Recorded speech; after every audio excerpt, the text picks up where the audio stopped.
में आए हैं आवर्त काल क्या होता है। ठीक है, बात करते हैं आवर्त काल की। जैसा आपको दिख रहा है कि आवर्त मीन्स पीरियड, काल मीन्स टाइम। पीरियड एक समय, एक निश्चित समय जिसमें कोई वस्तु कितनी गति करती है, कितने समय में गति करती है, वो हमारा आवर्त काल कहलाता है। माना कि कोई तरंग एक सेकंड में जितनी दूरी तय करती है उसी को आवर्त काल कहते हैं। ठीक है, तो इसके लिए एक सेकंड यानी कि मान लीजिए हमें कोई कण है और वो यहां से यहां तक की दूरी तय करता है, तो ये बीच की जो दूरी होगी उसकी वो टाइम पीरियड टी कहलाएगा। टी यानी आवर्त काल कहलाएगा। ठीक, क्या कहलाएगा?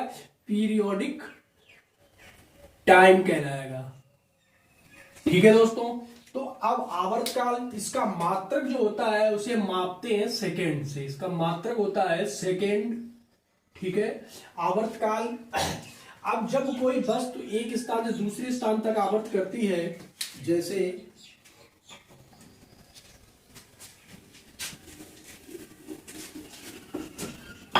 जैसे आवर्त गति करती हुई, आवर्त गति करते हुए या करती हुई कोई भी पिंड या वस्तु एक सेकेंड में जितना समय लेती है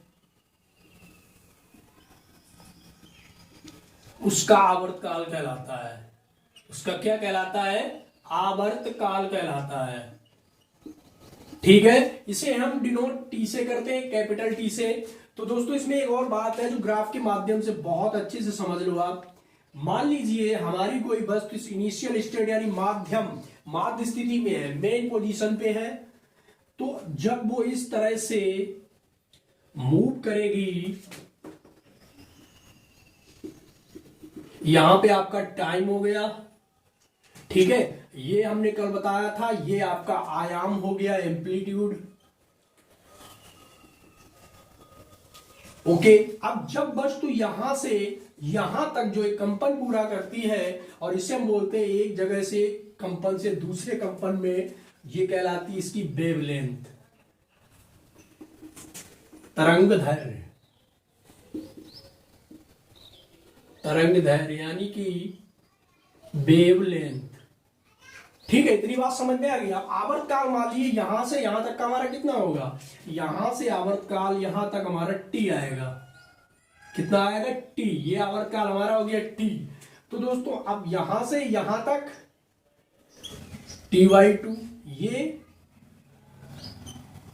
ठीक T/2 हो गया, यहां पे ये हो गया आपका T हो गया। ठीक है, ये ग्राफ आप समझो, जब वस्तु यहां से यहां तक जाती है तो इसमें यहां तक जाने में इसे टी टाइम लगता है। कितना लगता है? टी टाइम लगता है। ये इसका आवर्त काल कहलाता है। ठीक है, अब ये जो वस्तु यहां से घूमेगी, तो अगर आप इसको उठाओ और सीधा कर दो तो ये क्या बन जाएगा? एक सर्कल बन जाएगा। क्या बन जाएगा दोस्तों? एक सर्कल बन जाएगा। क्योंकि आप देखिए वस्तु यहां से चली है, एक राउंड पूरा किया, फिर 2 राउंड पूरे किए। ठीक है, इसलिए ये क्या बन रहा है? सर्कल। तो हम ये कह सकते हैं कि तरंग गति के निर्माण में लगे समय को क्या कहते हैं? आवर्त काल कहते हैं। ठीक है, यदि ये n कंपन पूरा करता है, कितने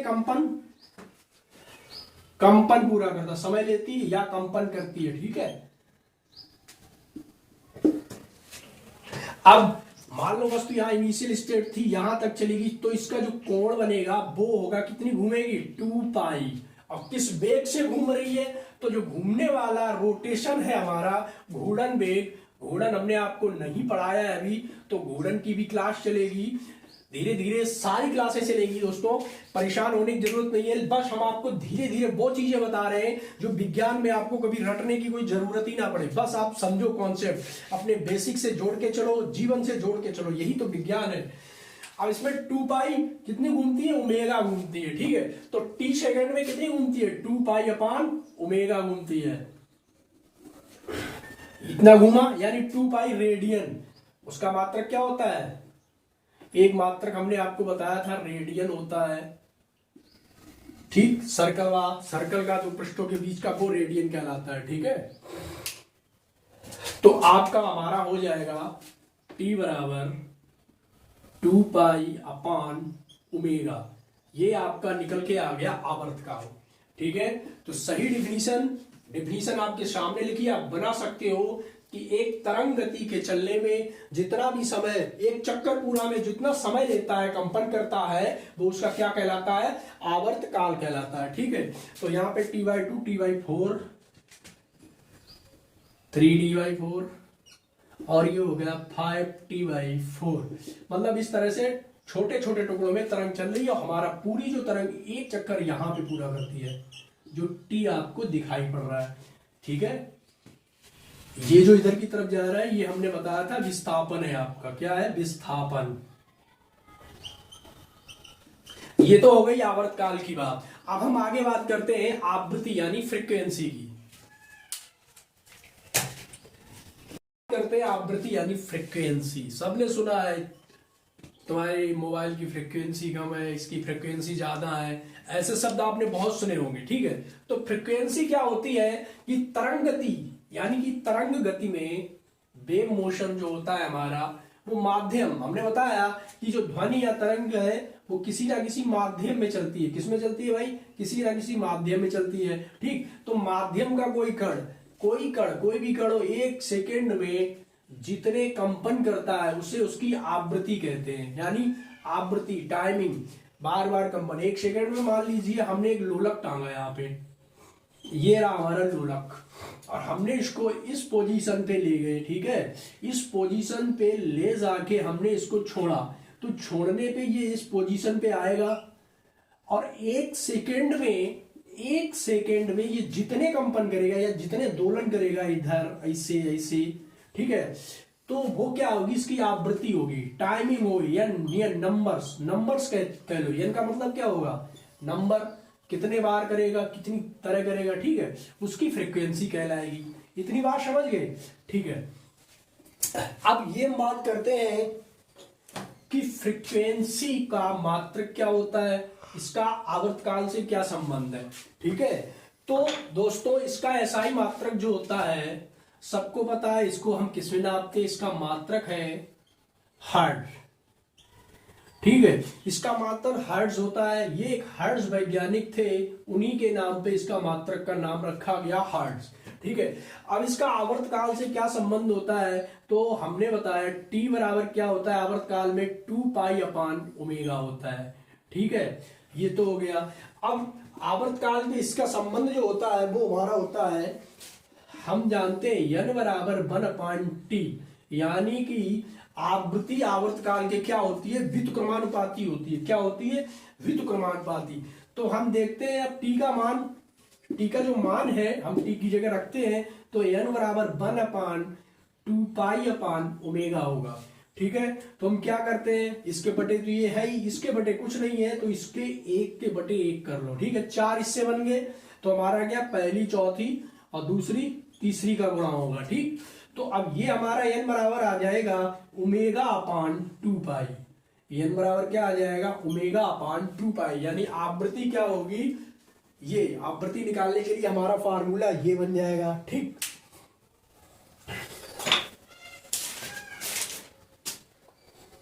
चलिए अब हम इन दोनों चीजों में कुछ क्वेश्चंस लेते हैं, वो कैसे सॉल्व होंगे, उनकी फ्रीक्वेंसी क्या है या कितने सेकंड में जाता है, आवर्तकाल क्या है, उस माध्यम से देखते हैं, तो क्वेश्चन सॉल्व करके ज्यादा समझ में आएगा। क्वेश्चन है हमारा कि एक ध्वनि स्रोत की आवृत्ति 50 हर्ट्ज है। कितनी है आवृत्ति, यानी उसकी n बराबर कितनी है, 50 हर्ट्ज है। तो 1 मिनट में बात कर रहा है, 1 मिनट की, सेकंड की बात नहीं कर रहा है। तो बस यहीं पे समझने वाला क्वेश्चन है और क्वेश्चन सॉल्व हो जाएगा।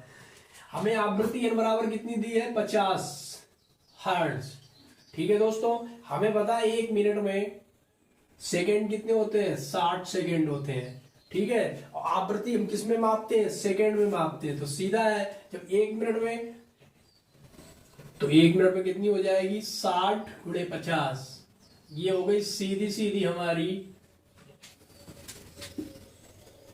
3000। कितनी हो गई, 3000। ठीक है यार, किसमें आएगी, जब हर्ट्ज में थी तो यूनिट भी हर्ट्ज ही रहेगी, 3000 हर्ट्ज, यानी कि n बराबर जो आवृत्ति हमारी आएगी, फ्रीक्वेंसी आएगी 3000 हर्ट्ज।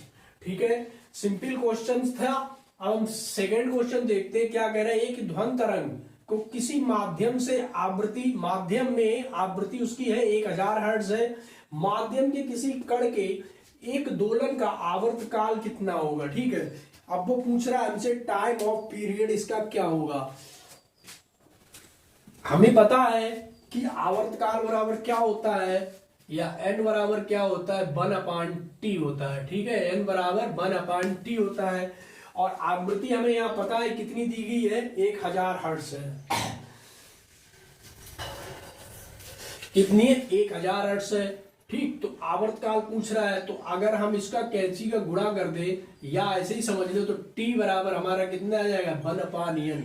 यानी कि हमने आपको बताया था कि आवृत्ति आवर्तकाल की क्या होती है, व्युत्क्रम होती है। ठीक है, तो यहां से हम निकाल लेते हैं, n बराबर कितना दिया हमें, 1000 हर्ट्ज, सीधा सीधा मान रख दो। अब जब इसको सॉल्व करेंगे 0.001 सेकेंड, ये टाइम पीरियड है, ये आएगा आपका सेकेंड में आएगा। ठीक है दोस्तों, समझ में नहीं आया, याद रखो, ये रटने की जरूरत नहीं है, ऐसे सॉल्व कर सकते हो। अगर इस तरह से पूछा है तो यहाँ पे nt बराबर कितना हो गया, 1। हमें अगर n पूछ रहा है तो n इधर चला जाएगा, t पूछ रहा है तो t इधर, t बराबर 1/n। ठीक, ये हो गया। अब यहाँ पे अगर इसने पूछा कि n कितना है, तो हम क्या करेंगे, nt बराबर 1 है, तो यहां से n बराबर कितना हो जाएगा, 1/t हो जाएगा। ठीक है, इन दोनों में ये संबंध आप हमेशा याद रखना। ठीक है, क्या हो जाएगा, t बराबर 1/n होता है और n बराबर 1/t होता है। ठीक, उसी हिसाब से हमने किया, हमारा आवर्तकाल लिख रहा 0.001 सेकेंड। ठीक, अब दूसरा क्वेश्चन जो है हमारा, वो कह रहा है एक व्यक्ति 40 हर्ट्ज के ध्वनि स्रोत से कितनी दूरी पे है, 400 मीटर की दूरी पे है। उसकी दूरी जो है 400 मीटर है। तो इसके स्रोत के पहुंचने के पश्चात समय ज्ञात कीजिए, कितने समय में, यानी कि क्या पूछा है हमसे, आवर्तकाल ही पूछा है। तो दोस्तों हम निकाल लेते हैं यहां से, n बराबर हमें कितना दिया है, n बराबर हमारा हो गया 40 हर्ट्ज। अब क्या पूछ, स्रोत से पहुंचने पश्चात दूरी ज्ञात करो, समय ज्ञात करो। दूरी पर बैठा है तो टाइम निकालना है। क्या पूछा है, समय ज्ञात करो। ठीक, अभी हमने जो पीछे क्वेश्चन लगाया था बिल्कुल वैसा ही क्वेश्चन है, यानी कि टाइम पीरियड बराबर क्या होता है, पीरियोडिक टाइम बराबर होता है हमारा 1/फ्रीक्वेंसी, यानी t बराबर हो गया 1/n। तो यहां पे क्या है, 1/n कितना दिया है, 40। तो इसको निकालो, कैसे निकलेगा, ये आपका आएगा 0.025, 25×4 ठीक, इतने सेकेंड आ गया आपका, कितना है 0.025 सेकेंड। ठीक है दोस्तों, तो इसके लिए और क्वेश्चंस हम लेके आएंगे। कल हम आपको बताने वाले हैं, कल जो क्लासेस आपकी चलेगी वो चलेगी, तरंग दैर्घ्य क्या है। ठीक, तरंग दैर्घ्य क्या है, ठीक, यानी वेवलेंथ। दूसरी चीज बताएंगे, तरंग वेव क्या है, तरंग वेव।